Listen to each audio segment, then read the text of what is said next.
What up, YouTube family? This is the Sticky Situation TV presents. On this video, I'm gonna be doing something a little different. It won't be about any rapper. This is just a street story. My intro shows nothing but deceased rappers who are no longer living, which doesn't match what I'm gonna be speaking about on this video today. I'll be making another intro to add for stories like this, so it goes with the content. For now, I'll just be using the original intro since it's all I have for now. Anyways, let's get to the video. Today, we're going to the west side of the map in the city of Los Angeles, California, the gang capital of America. LA is the mecca of gangbanging, where Bloods and Pyrus, Crips, and Sureños began in the inner cities communities of South Central, with over 450 active gangs around the city. The Crips formed in 1969, and their rivals, the Bloods, formed in 1972. Both are African American gangs. Mexican gangs been around since the 1950s, which later turned into Sureño gangs in 1967. Sureños were street soldiers for the prison gang, the Mexican Mafia, aka La M,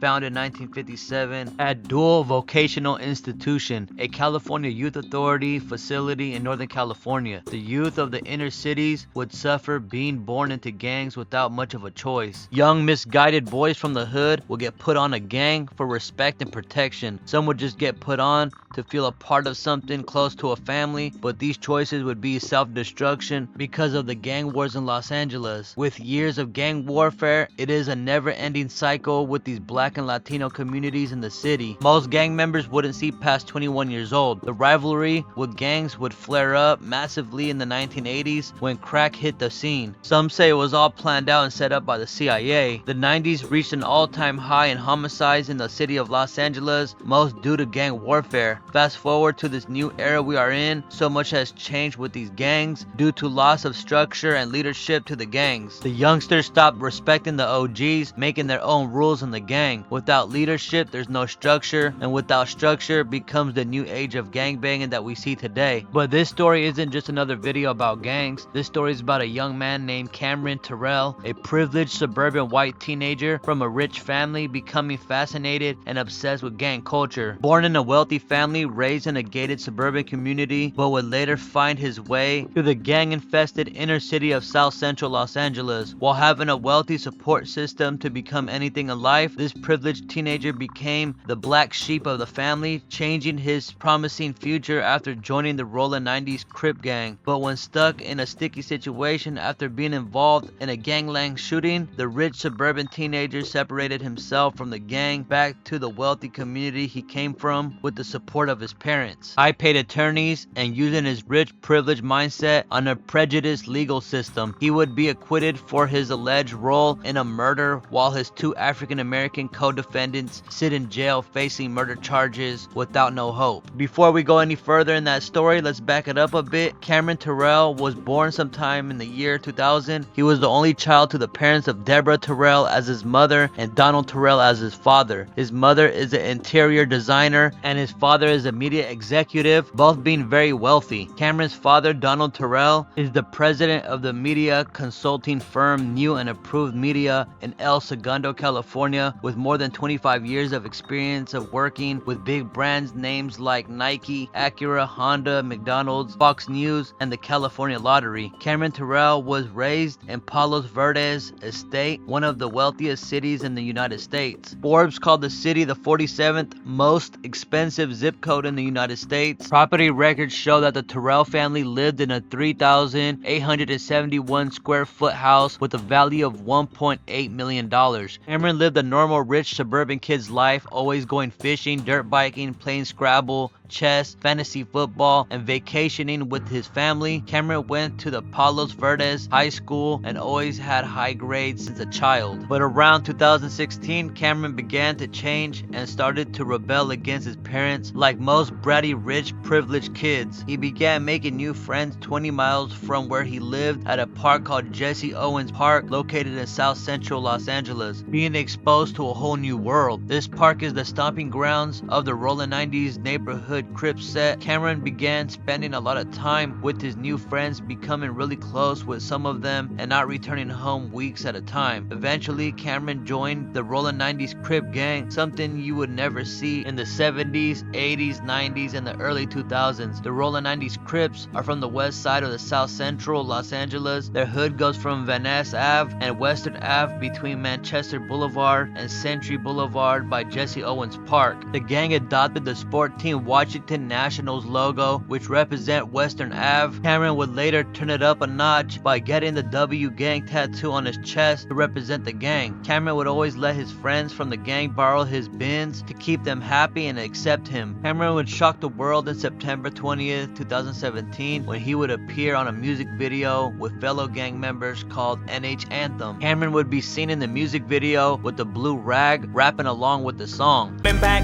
all these niggas plotting on me need to fall back.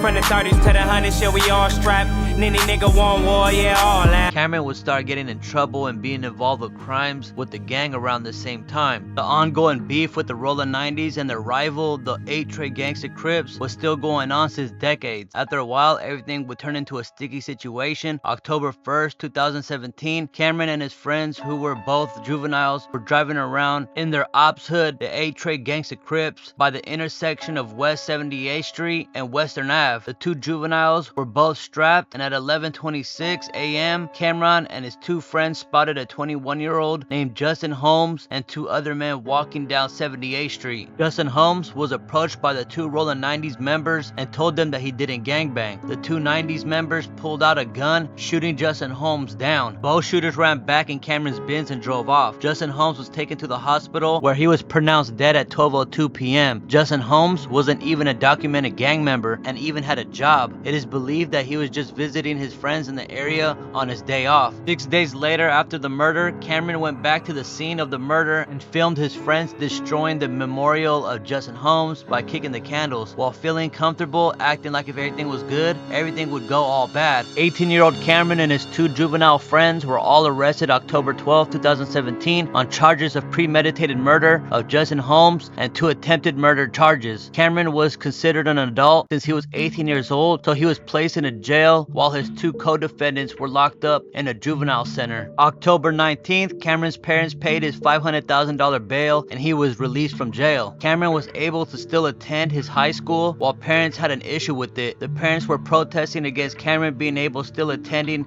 the school after his heinous crime. The parents were afraid for their own children attending the school because they believe gang members can come by and target Cameron seeking revenge. The school would later come to an agreement that Cameron would not be able to attend the school anymore. Yeah, Sharon, Jeff, good morning. We could see some parents picketing right outside of this school today, Palos Verdes High School. This is because 18-year-old Cameron Terrell is expected to return here today after posting bail. He's the teenager facing murder charges in the shooting death of a 21-year-old man last month. Take a look at social media, like on Facebook here. You have parents in the community sharing a Daily Breeze article with Terrell's photo on it from a rap video that he apparently was in. Well, some parents are calling for this protest, this picket this morning, either here at the school or the district offices, because they say they're worried for their kids' and students' safety. According to the Daily Breeze, Palos Verdes Estates Police will be increasing their presence here around the school today as a precaution. And here's a 21-year-old man who was shot and killed last month, Justin Holmes. Police say he was not in a gang. They arrested Terrell and two of his friends for allegedly killing Holmes while he was walking with his friends on Western Avenue. Police say Terrell was the getaway driver.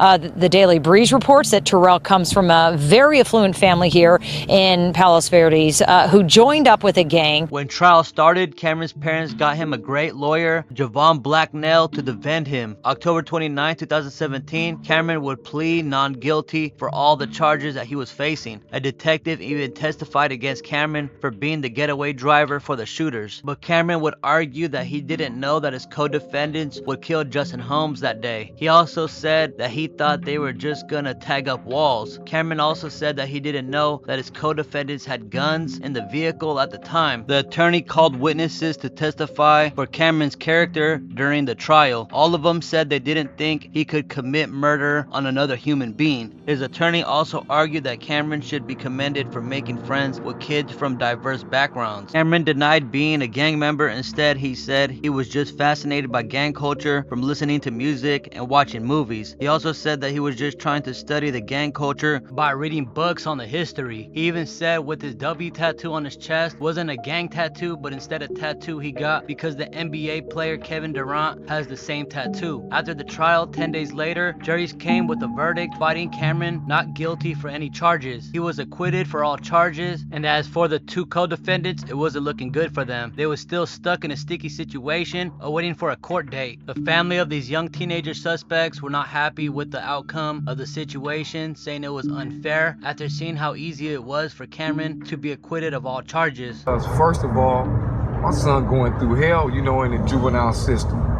He just turned 17, but he in there for a serious crime, but I can't understand that how this other guy, because of a color thing and a color issue, he able to walk the streets and be freely able to go to school, go to baseball games. He not on no strict restrictions, not on no monitor, don't have a house to bracelet around his ankle or nothing. So basically, he was in the same case with my son and his other juvenile, but they still got the other two kids in there while he's free to roam the streets and do whatever he want to do. After being acquitted in the courts of the law, Cameron Terrell would disappear from the world. Supposedly, he started going to college, studying for law, staying out of trouble. But again, Cameron was arrested March 2019 over attempted carjacking he allegedly done in his wild days with the rolling 90s. It was like if the police just wanted to find any reason to mess with Cameron and charge him for any crime, since he was acquitted for the murder charges. Attorney Blacknell again would represent Cameron Terrell for these new allegations, and charges were never put on Cameron Terrell. Since then, the world hasn't heard from Cameron, not even on social media till this very day. He's been out of the way doing his own thing. The only thing I could say is Cameron Terrell never snitched on his co-defendants. He might have had his white privileges to beat the justice system, but at least he never snitched. There is no evidence that shows that he told on any paperwork. So that's the end of that story. That just shows you that this new era of gangbanging is nothing like the old days. From seeing R&B singers who are not even from California being a part of a gang for no apparent reason, to seeing rich white boys being accepted to the gang, we have seen it all at this point. Anyways, like, comment, and subscribe to my channel if you haven't already. Shout out to all my true supporters. I'm so close to my goal of 50k subscribers. That is such an achievement to me. My next goal is to reach 100k subscribers. Thank you so much to everyone. This is my dream, being a YouTuber, and it's how I support myself and my family. I'm gonna be doing way more content, so be on the lookout. Anyways, I'm gonna put an end to it, and until next time, I'm out.